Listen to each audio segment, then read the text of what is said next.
Bepaalde plekken, daar hier de mensen helemaal geen ontvangst met de mobiele telefoon. Dan moesten ze uit de huiswij en achterhuis over de dikdeel keuren om ontvangst te hebben. Het wie al jaren striemen, het mobiele bereik in de nummer in Sumageest.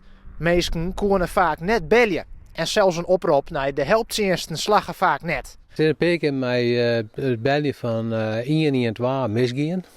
En dat is gelukkig al hier goed aan.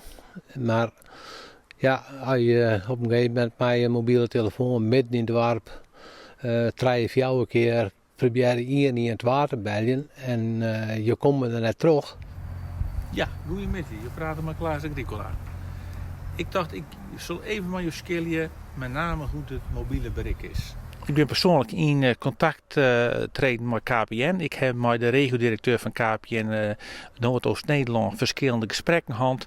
En het heeft uiteindelijk geresulteerd dat de technische aanpassingen plaatsvond wat dus de mobiele bereikbaarheid verbeterd heeft. Daar is een opstelpunt maken en zij kon gebruik maken van een vergunning die, nou ik denk 6 jaar in je lint al oud wie, maar nooit inlusten wie en nog steeds van kracht wie.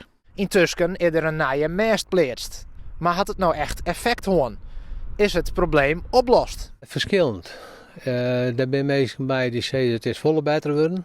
Er zijn mensen die zeggen het is een beetje beter worden. Maar er zijn ook mensen bij die bij wijze van spreken een fotofoon hebben. Die merken er helemaal niks van. Die hoeven dan niet met de telefoon of met de mobiel uit de huis waar je te bellen net, want ze geen bereik gewoon. Doch is het dorp wies met de nieuwe mast van KPN. Alleen een goede locatie bij de rotonde boeten in Sumageest is nog wat onvrede. Nevens de burgemeester koe het likwels net oors. Het komt op de locatie en weet je wat het is? Zij hier al een vergunning. Dus zij hebben gebruik maken van een vergunning die men al hier. Wij vinden het wel een heel beetje vreemd. Maar goed begrepen. Wij zijn blij dat het er staat. Alleen het plakje hoort maar.